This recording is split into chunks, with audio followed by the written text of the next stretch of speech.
बिस्मिल्लाहिर्रहमानिर्रहीम। अस्सलाम वालेकुम नाजरीन, मैं हूँ आपकी होस्ट खुशबू अफजाल और आप देख रहे हैं मेरा यूट्यूब चैनल। नाजरीन, आज की मेरी वीडियो उन तमाम अफराद के लिए है जो या तो दूसरी शादी कर चुके हैं या वो दूसरी शादी की तैयारियों में हैं। तो नाजरीन, ये तमाम डिटेल्स शेयर करने से पहले मैं आपसे ये कहना चाहूँगी कि मेरे चैनल को सब्सक्राइब कर दीजिए ताकि इस तरह की अहम खबरें बर वक्त आप तक पहुँचती रहें। नाजरीन, जैसे कि आप जानते हैं कि ये कानून बन चुका है कि अब कोई भी अगर दूसरी शादी शोहर करता है तो उसको अपनी पहली बीवी से इजाज़तनामा लेना बहुत ज़रूरी है, और अगर तो वो इजाज़त नहीं लेता तो उसको सज़ा दी जाएगी। 6 से 1 साल तक के पीरियड में वो जेल की हवा खाएगा, सलाखों के पीछे होगा, और साथ ही साथ वो अपनी बीवी को खर्चे के पैसे भी देगा। ये तो कानून है और ये आप सबको पता है। लेकिन आज जो अहम डेवलपमेंट हुई है, जो मैं आपसे शेयर करना चाहती हूँ, जिसके लिए मैंने ये वीडियो बनाई है, वो ये है कि जनाब, अब कोई भी शौहर अगर दूसरी शादी करता है तो कानून अब ये बन चुका है, लाहौर की अदलिया की जानिब से ये ऑर्डर्स जो है वो दे दिए गए हैं कि अब जो शोहर है वो दूसरी शादी से पहले अपनी पहली बीवी का जो हक महर है वो लाजमी तौर पर अदा करेगा, और अगर वो अदा नहीं करेगा तो उसको बाकायदा तौर पर सजा दी जाएगी। और ये मैं नहीं कह रही, ये हमारी अदलिया कह रही है। अब आप कहेंगे कि इसके पीछे का वाकया क्या है, वो आपसे शेयर करती चलूं कि आज लाहौर की अदालत में एक खातून ने अपने शोहर के खिलाफ मुकदमा दर्ज करवाया, जिसमें उनका मौक़िफ़ था कि उनके शोहर ने ना तो उनको अपनी दूसरी शादी के हवाले से इजाज़त दी और ना ही उनका हक महर जो है वो अदा किया है, लिहाजा उनको इंसाफ दिया जाए। इस पर अदलिया ने वाज़े तौर पर अपना मौक़िफ़ जो है वो दोहराया कि देखिए, सबसे पहले तो खावन दूसरी शादी अगर करता है तो वो अपनी वाइफ से इजाजत लेगा, पहली वाली वाइफ से, और अगर वो क्या कहते हैं नहीं लेता उससे तो वो उसका मुजरिम है, जिसकी बाकायदा तौर पर मैंने आपको सजा बता दी है। और साथ ही साथ अदलिया ने ये भी ऑर्डर्स दे दी हैं कि पहली वाइफ का जो हक महर है वो शोहर लाजमी तौर पर अदा करेगा अपनी दूसरी शादी से पहले। अभी जो खातून थी जो आज लाहौर हाई कोर्ट गई और वहां पर जाकर उन्होंने अपना मौक़िफ़ जो है वो अदलिया के सामने रखा, उनका कहना था कि 10 मरले का एक प्लॉट और इसके साथ साथ 5 तोला जेवरात थे जो कि उसके हक महर में लिखे गए, और अदलिया ने बाकायदा तौर पर यकीन दिलाया है कि अब उनका खामन जो है वो उनको ये लाजमी तौर पे उनका हक महर जो है वो देगा। सो वो हजरात जो दूसरी शादी करना चाहते हैं तो सबसे पहले अपनी वाइफ, जो पहली उनकी वाइफ है, उनसे इजाज़त लें और साथ ही साथ उनका जितना भी हक महर है उनको अदा कर दें। नहीं तो फिर आप तैयार हो जाएं, आपको सजा दी जाएगी और आप इस जुर्म में 6 माह से 1 साल के अंदर अंदर हवा खाएंगे जेल की। सो ये तो है लेटेस्ट अपडेट। लेकिन नाज़रीन, मैं आपको साथ से ये बताती चलूँ कि अगर हम माजी की बात करें तो हमने देखा था पिछले सालों में कि इस तरह की जो दूसरी शादियां थी ये बहुत ज़्यादा आम हो गई थी, और खावन जो थे अपनी पहली वाइफ को बताते नहीं थे, और अगर बाद में पता भी चल जाता था तो पहली वाइफ, क्योंकि उनके महरूम में मिन्नत होती थी, वो उन पर डिपेंड कर रही होती थी, तो फिर वो रोध होकर चुप हो जाती थी कि अब क्या करें जी, दूसरी शादी कर लिया खामन ने। तो इन केसेस को, इन मुकदमात को, इनकी रेशो को कम करने के लिए अदलिया ने डिसाइड किया कि हम क्यों ना कोई ऐसा कानून बना दें कि खावन जो है वो अपनी वाइफ से इजाज़त दे और पहली वाइफ को पता हो कि उसका खावन जो है वो दूसरी शादी करने जा रहा है। इसी रीज़न को मद्देनज़र रखते हुए अदलिया ने एक कानून जो है वो पास किया, जिसमें बाकायदा तौर पर ये कानून पास हो गया कि जनाब, अब तो आप जो भी कोई शोहर है वो अपनी पहली बीवी से इजाज़त लेगा और बाकायदा तौर पर इजाज़त के बाद शादी करेगा, अगर नहीं तो उसको ये सज़ा जो है भुगतना पड़ेगी। लेकिन नाज़रीन, जैसे कि आप जानते हैं कि वी आर मुस्लिम और हम एक इस्लामिक पब्लिक स्टेट में रहते हैं, हमारा मज़हब जो है वो इस्लाम है, और इस्लाम 4 शादियों की शोहर को इजाज़त देता है, लेकिन वो भी उस सूरत में कि अगर वो इंसाफ कर सके और उसका सोर्स ऑफ इनकम जो है वो अच्छा हो। लेकिन आजकल के माशरे में हो क्या रहा है, ये आप भी बहुत अच्छे तरीके से जानते हैं और ये मुझे भी पता है कि अगर किसी को इस्लाम याद आना भी होता है तो सिर्फ 4 शादियों पे जो है वो याद आ जाता है कि जी देखिए हमारे मज़हब में तो 4 शादियां जायज़ हैं, लिहाजा हम तो आराम से 4 शादियां कर सकते हैं।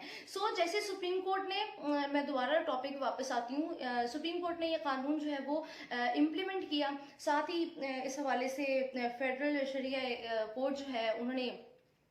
सुप्रीम कोर्ट के इस फैसले को चैलेंज कर दिया कि जनाब इस्लाम में 4 शादियां जायज़ हैं और आपने ये जो बात कही है हम इससे मुत्तफिक नहीं है, लिहाजा आप इस पर नजरसानी करें। लिहाजा नाजरीन वो वक्त जाए ये वक्त आए, अभी तक ये मामला जो है वो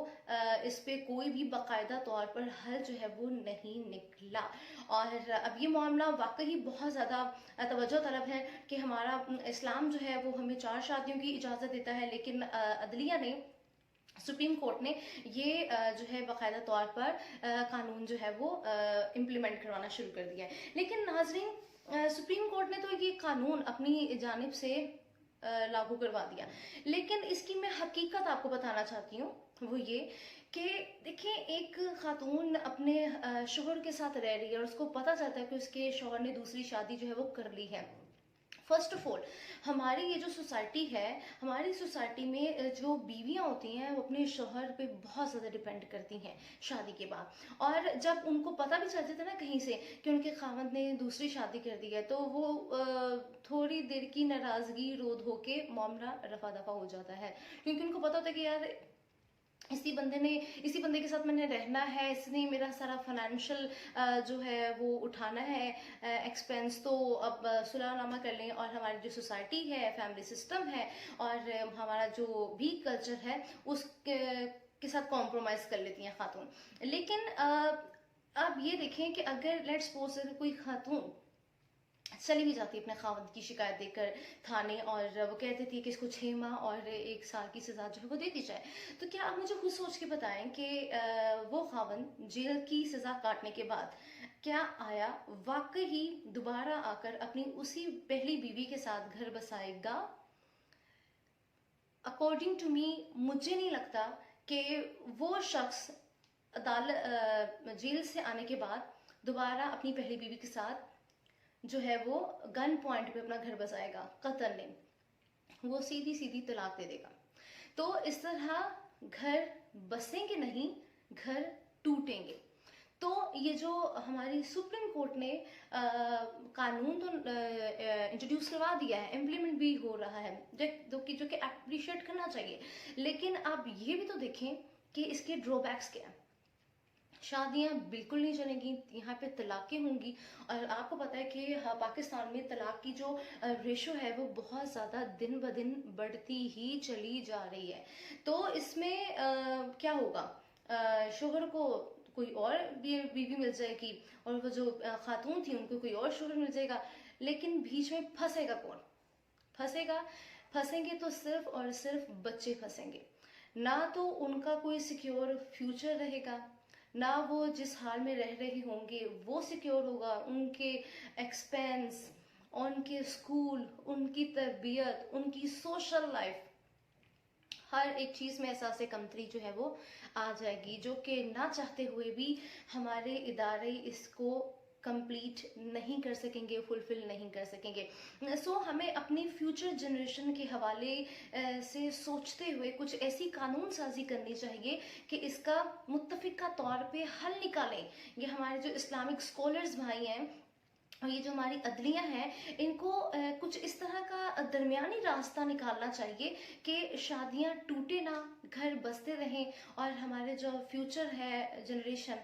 वो भी आबाद रहे, उसको उनको माँ भी मिले और उनको बाप भी मिले, उनको जुदाई की तकलीफ जो है उससे गुजरना ना पड़े। तो नाजरीन ये तो मैं जो समझ रही थी वो मैंने आपको बाकायदा तौर पर अपने हालात शेयर भी किए। और जैसे कि आप जानते हैं कि हमारा तो माशरा इस तरह का है, आप भी खबरें सुनते हैं कि आए दिन गैरत के नाम पर बीवी को कत्ल कर दिया जाता है,